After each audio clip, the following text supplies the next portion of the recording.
Griffin. I'm a writer. I write controversial works. I think they're very important works. I deal with such topics as banking history, health issues, the United Nations, U.S. foreign policy, kind of topics where people get all heated up because they have strong opinions. But I consider myself to be a researcher, and I try to be a historian as best I can. So I deal with facts, mostly, not in opinions. I've been doing this most of my adult life. I started becoming interested in issues of this nature in 1959.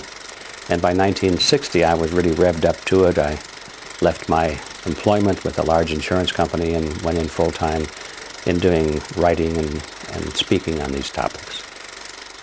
The growth of the Tea Party movement and the left-right paradigm, they're all sort of intertwined, and yet there are very separate intellectual threads that need to be followed in all of that. I think, first of all, it's important to talk about and understand this left-right paradigm. What is this all about?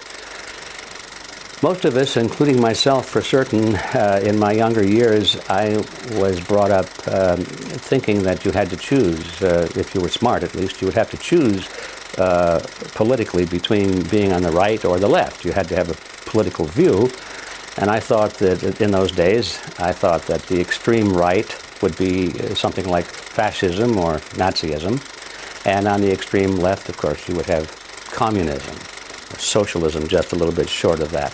So that was the paradigm that I was taught, and it seemed to make sense at the time. But as I became more involved in these issues and learned more about them, I began to realize that the basic philosophy between the so-called extreme left people, and communists and socialists, and the so-called philosophy on the right of the fascists and the Nazis was really the same. How can this be? They're supposed to be opposites of each other. And then I began to realize that there is something more common to all of these philosophies that was left out of my training and education. And that was the ideology of collectivism. I began to realize that the thing that was common to them all is something called collectivism. And that's a word that is not very well used. It's not very entrenched in the vocabulary of most people today. But I found out that it was a very commonly used word about a century ago. People wrote a lot about collectivism, and the opposite of that would be individualism. Those are two words that are sort of abandoned today, but in my view, I think they need to be recaptured and understood and used more. And I realized that communism and fascism, the so-called opposites, are merely variants of collectivism. They're the same thing. And they believe that the group is more important than the individual, for example. And the individual must be sacrificed, if necessary, for the greater good of the greater number. They believe that the state should be all-powerful and that the people should obey the state for the greater good of the greater number and all of that sort of thing. They believe that rights are granted by the state. They're not part of the human being. They're not God-given. They're not entrenched in his body and soul. They have to be granted by the state. All of these things, and you look at them one by one, communists and fascists and Nazis and socialists, they all believe that. So wherein lies the conflict, you see? And I began to question that. And I realized that it's partly a trick. In fact, I think it's a huge trick. It's a great scam, because people even today are thinking that they have to choose between the right or the left, not realizing that no matter which way they go, they've accepted basically the same ideology underneath. Now, it's true that the leaders of these groups, like the Stalins of the world and the Adolf Hitlers of the world and the Mao Zedongs of the world and so forth, the leaders of these groups on left and right will fight each other, and they will go to war with each other, and there will be tremendous battles, as we saw in World War II, for example. But what are they fighting over? Ideology? Not at all, because they agree on ideology. What they're fighting over is dominance. Who is going to rule? That's all they're fighting over. But once you get that picture historically, it's not too difficult to see that that's the same thing going on even today. That's certainly going on in American politics. We have the left versus the right, sort of embodied today in the Republican Party supposedly on the right and the Democrat Party supposedly on the left. Now here's a choice, isn't there? well, why is it if this is such a choice? So we go from Republicans to Democrats, and then 4 years or 8 years later we go back to Republicans again, and we keep doing this. We've been doing this since World War I. How come the country keeps moving in the same direction all the time, deeper and deeper and deeper into collectivism, regardless of which party is in favor, because they both believe in collectivism. They both believe in big government. Their slogans are different, their leaders are different, but the poor voter out there trying to make sense of all this is, he's tricked, he's stuck, he's trapped. And so this is the important thing to, I think, understand, that this left-right paradigm is it's a political ploy. It works very well for those who know what they're doing. We find that the Republican Party and the Democrat Party both are pretty much in the hands of a relatively small group of people with a membership of about 4,000. It's called the Council on Foreign Relations. These are the people that are really pulling the strings in both the Republican and the Democrat Party. And they've even written about it. There's a fellow by the name of Carroll Quigley, who's a former history professor at Georgetown University. By the way, he was the mentor of William Clinton when Clinton was a student there. And he wrote several books about this group of people and their origins and their roots coming from Europe and England in particular. And he comes to a very interesting point in one of his books where he says, okay, this is the way the real world is. He said, how is it that we collectivists, we elitists, how can we rule the world when at the same time we want to let the average person think that they're living in a, quote, democracy? They're living in a system where their vote counts. They're living in this world in which they feel that they must participate in their own political destiny. This is a carefully nurtured myth that they want to create, so people will be content with no matter what happens to them, they'll say, well, I voted for it, or I did it. This government is my government. No matter how bad it is, it's responsible to me. And as long as people have that image, then they don't complain so much about how bad it gets, because they did it, they think.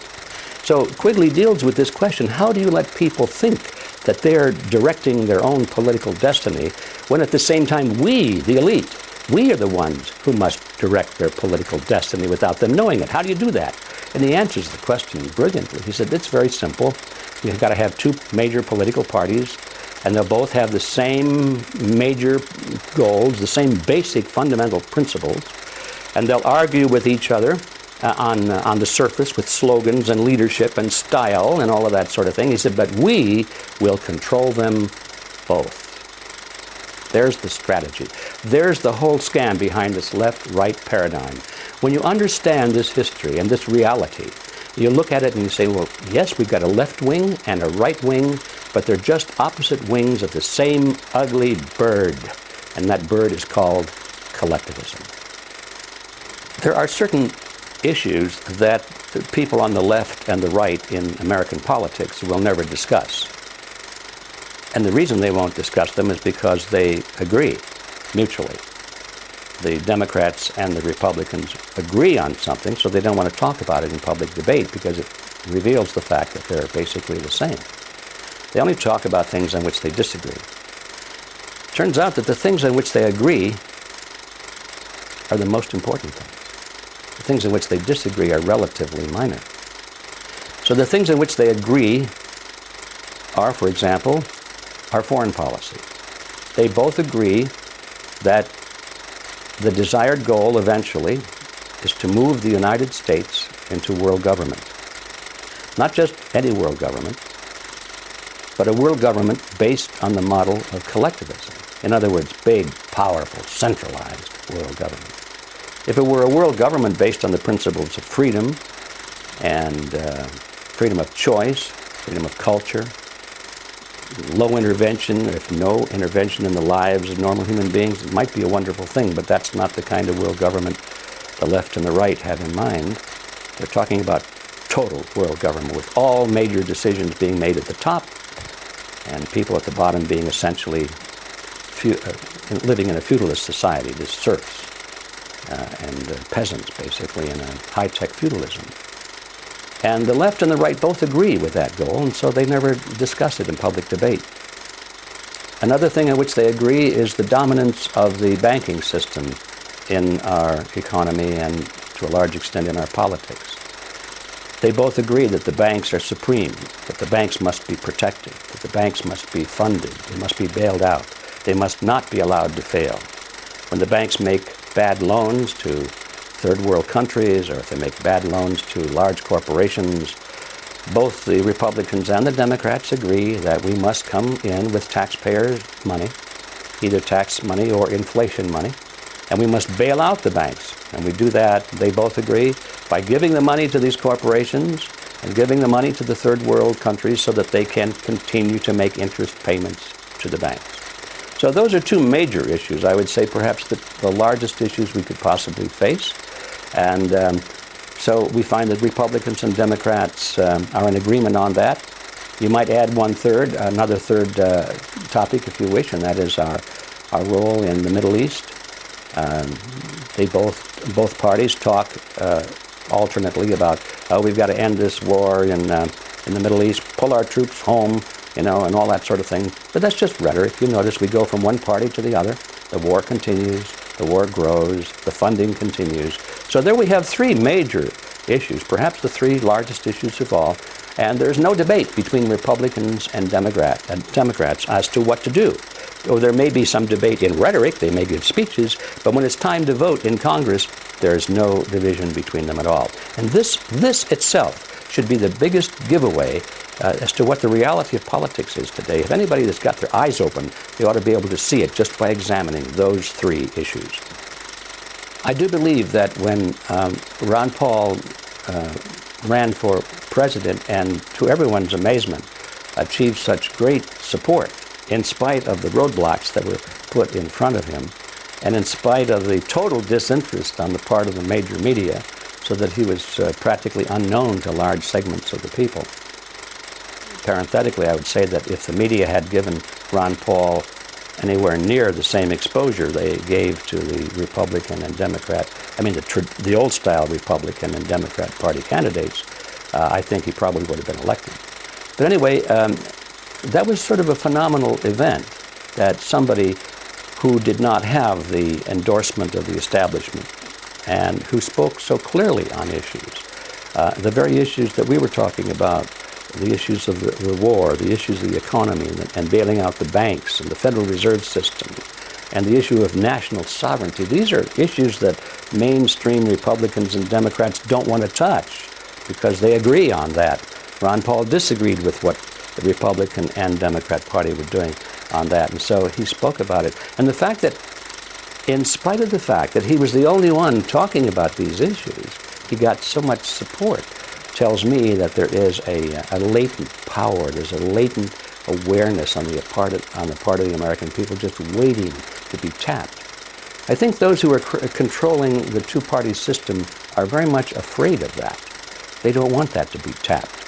And that's why they are working so hard now to put controls on the internet, because the message that Ron Paul was delivering was primarily delivered over the internet, not through the major channels of communication. So now we see almost daily efforts on the part of the mainstream political figures to concoct different ways and different reasons and different excuses for putting controls on the internet.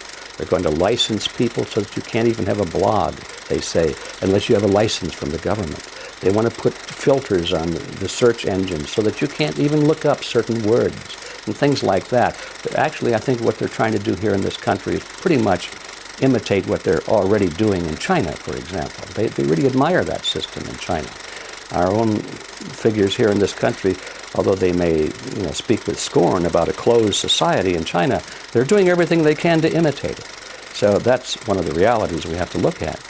So what does this mean for the future? I think that as long as the internet can be kept open and free, it bodes very well for us, because I think we do have at last a chance to get around the mainstream media. But I think that if the governments of the world, and particularly in our own government, if they're successful in putting legal restrictions on and clamping down on the internet, I'm afraid that the chances of a maverick moving against the establishment become very, very small indeed.